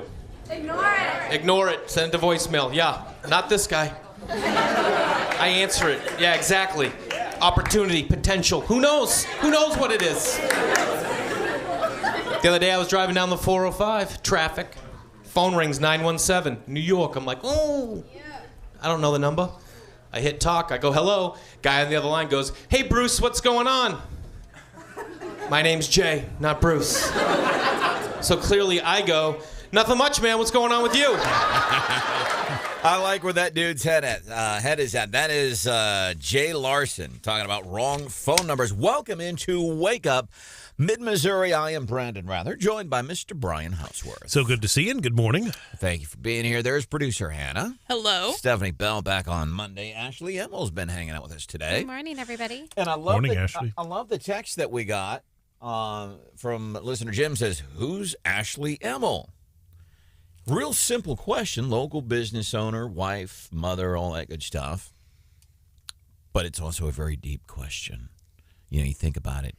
If somebody were to ask you, who's John Galt? Which was that from the Ayn Rand novel, I think it was. Who's John Galt? Who's Brian Houseworth? There's a movie called Analyze This where Billy Crystal was asked, who am I, or who am I? And he does a Robert De Niro? He does a bit that is absolute. I don't know how the actors didn't laugh, but he actually, who am I? The spaceship and the people that, it was an amazing scene. He was at a mob scene in that movie. But Ashley does a good job. I definitely know of your work in the business community. You guys have sounded really good today. Well, thank you. And you'll hear her a lot on the Randy Tobler Show. Randy Tobler's here weekdays 4 to 6. And now for nominees for the winners and losers of the week on 93.9 The Eagle. We got a lot of obvious losers this week, but maybe we just skip ahead. It's so obvious. I mean, you know, it's kind of like when people say, so, Branden, what do you think about the Trump raid? Right? Even the news director, like, It's his head down. Right? Like, we know the obvious. So a lot of that stuff is. But let's start with you, Mr. Houseworth. Winners, losers of the week. I've got two winners. Number one, very short, Father Pat. Everybody in Columbia knows him. Father Pat is the chaplain over at the Truman VA. He celebrated his 30th year of ordination last weekend. I was at his celebratory mass, and they had a big dinner for him, and it was just packed. And I know he's very thankful to the Columbia community, but to the veterans as well. So congratulations to Father Pat, and they had a wonderful meal for him. And the other one I would say, Branden, we always talk about the importance of transparency, but I have to nominate DeCarlin Seawood because he has had several. Man, that bums me out because one of my losers of the week is okay. not DeCarlin, but the city. I learned something yesterday about their budget. Oh man, this bums me out, Brian. And there's stuff about the buses I know, and we'll we can certainly tackle that stuff. But I will say this: he has made the nomination has to do with the fact that he's had a lot of media availabilities to talk about it. Yeah, But yes, there is stuff in the budget, no question, that people will criticize. Yeah. There's no, and I am doubt. one of those. and you know me, I don't like to criticize. Listen. Everybody has their thing. When it comes to budgets, you're a business owner. Yes. Whether you're a business owner or you handle the finances for a government entity, I get it. But what I'm going to highlight in my mind, it highlights this specifically if you look at what has happened in Columbia over the years. And it's not DeCarlin. He is not elected. He was appointed actually as the assistant city manager, and he replaced John Glasscock. And I have a lot of respect for DeCarlin Seawood. But it's that mindset. For example, you look at what's happening with the Wabash Bus Center and what city servants in Columbia have done. Let's promote people to come to downtown Columbia and spend money. So they promote that and they expend energy and resources to do that. And then they say, and let's help the homeless, which I'm not saying I'm against that, but let's open up a center right there in downtown Columbia for homeless people. Well, guess what? Then that's causing problems at the Wabash bus station. The bathrooms have been destroyed. So now the city, who is spending money encouraging people to come downtown, You have fewer people, and I don't know exact numbers, but people get hesitant, I'm going to assume, about going downtown. Well, there's the homeless people, and then they destroy the bathrooms. Guess what? Now the city takes your money, they fix the bathrooms, then city goes into your wallet, they take out more money, and they pay for Johnny on the spots. Well, now we've got Johnny on the spots outside. We have an influx of homeless people. Now what do we have to do? Now we have to take more of Ashley Emmels' taxpayer money, and now we've got to hire security for this. And then we have fewer people coming downtown. Now we have a way to help potentially ease people's fears when it comes to going to downtown Columbia. Here's a great idea for this voluntary video system. Let's table that. For 2 months. Yeah, for 2 months. But Carlin Seawood is available. So here's one of the things, and so I'll say for one of my losers of the week, and I want to tread carefully here. So this is another example of they're chasing their tail. Well, let's promote people to come downtown, but let's also bring in more problems and spend more money to try to fix that problem. My God, it's insane. So I have heard, and again, I tread carefully because I haven't double-checked, but it matches up mostly.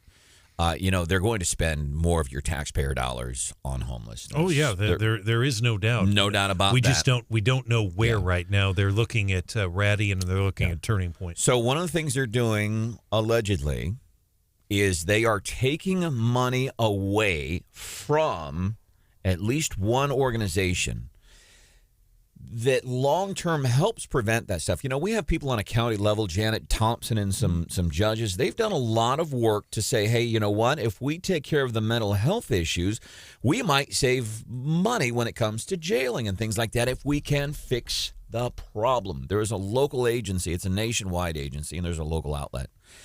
The city allegedly is taking money away from this agency that can step in and help prevent some of these long-term problems. They are taking money away from that to put it into homelessness. My goodness, it's just stupid and indicative of that mindset chasing.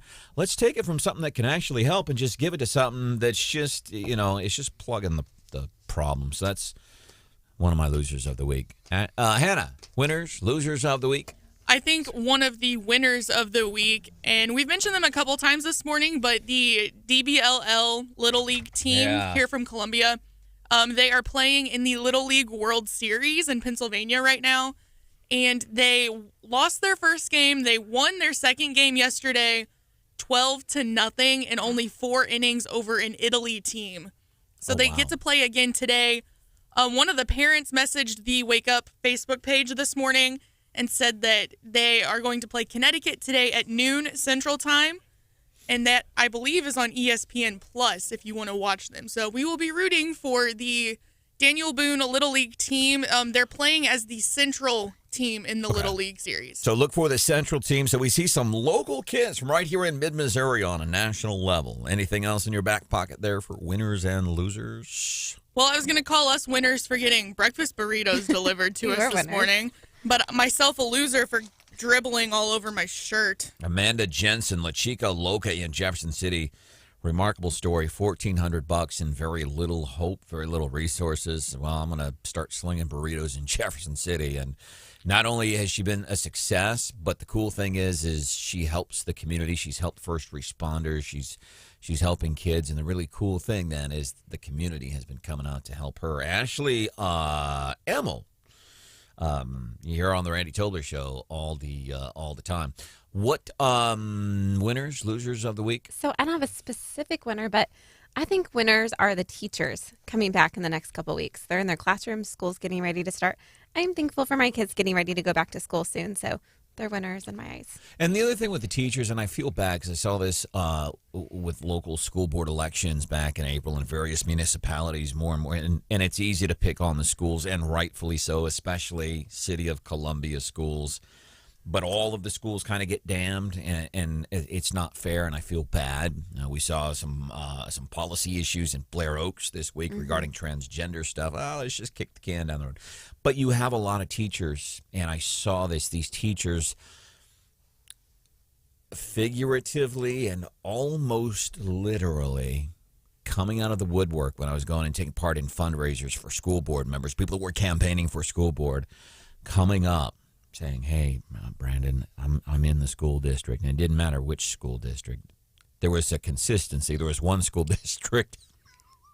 They got more takers than the other ones, but saying, "Man, I'm a teacher there, and what you are saying, yeah, it is all happening, and the administration is lying to you." And I said, "I know." As a matter of fact, there's another news outlet I spoke with last week, a local news outlet, said, "Yeah, there's a school district, and the people that are paid money to speak on behalf of the school district, they are lying, not just to media. They are lying, my God, to parents, and that's the big concern." Again, we go back to these aren't conservative talking points. We're talking parents. And even if you're not a parent of a kid in school, you pay taxes.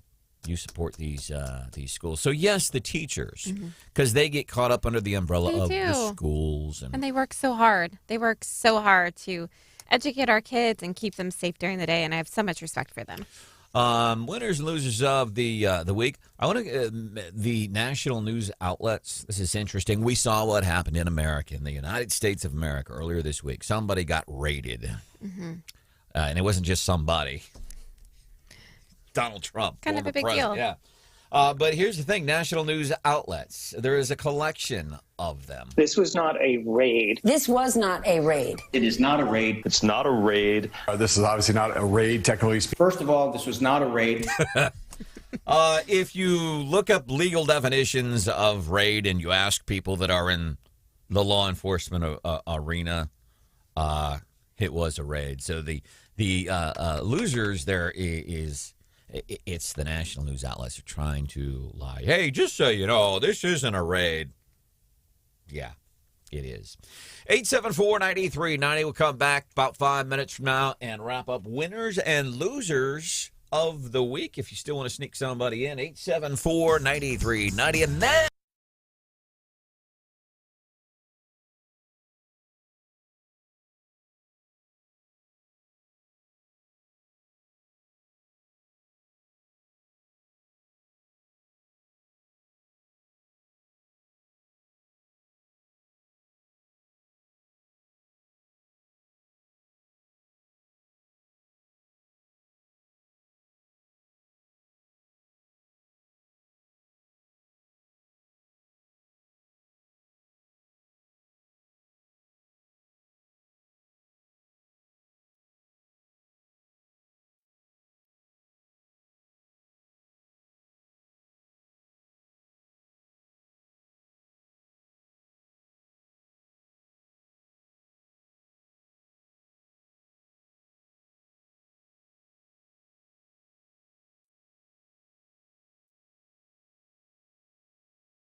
I saw my caller ID that it was a telemarketer. It's a little while ago. I decided to have some fun, live my life, cash some happy checks. I answer the phone like this. I just go, hello? And no one was even there to see me do it. I was like, this is going to be great. Hello? Guy's like, hi, is Peter Holmes there? I'm like, this is she.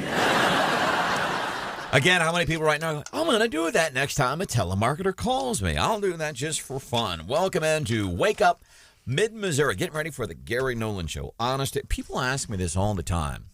As a matter of fact, the other day I was in Fulton. Somebody says, you always say that your dad's favorite show is the Gary Nolan Show. Come on, man, that's not real, Mike.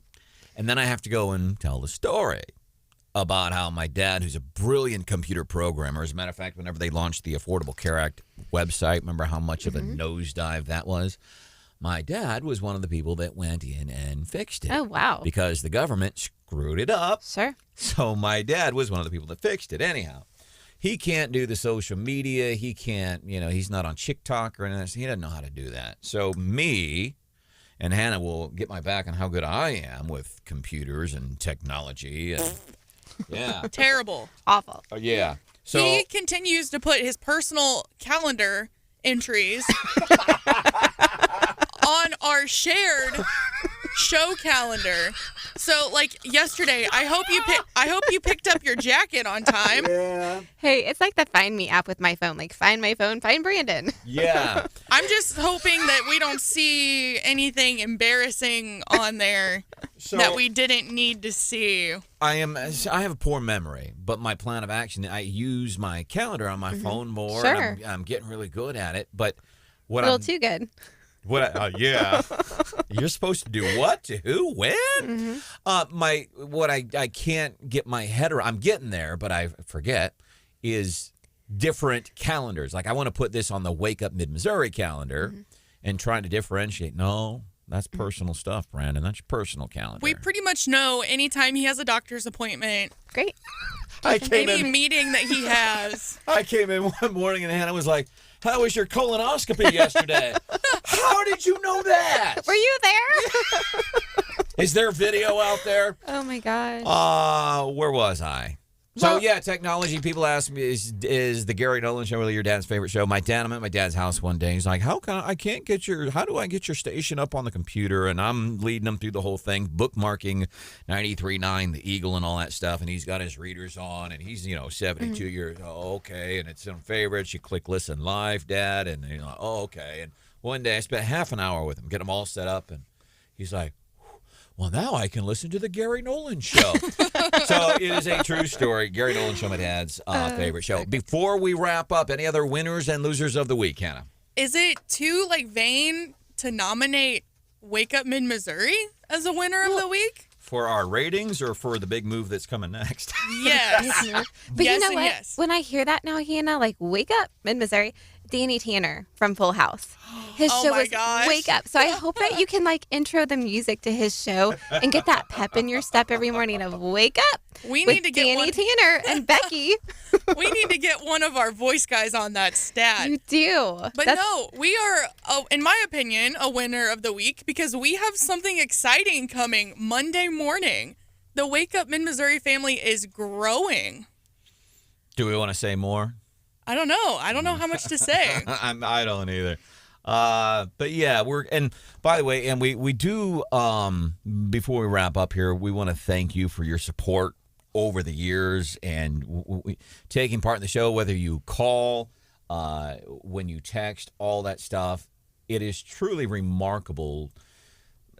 I don't know, just to interact with people. I don't want to get all cheesy here, and it might be too late, but I just want you to know, I know we say a lot of times, like, hey, thank you, we appreciate you, and we do, but, we mean it. It's not just BS. Right. Does that make sense? Yeah. All right. Can I go now? Yes. Thank you. We'll see you Monday. Gary Nolan Show is next.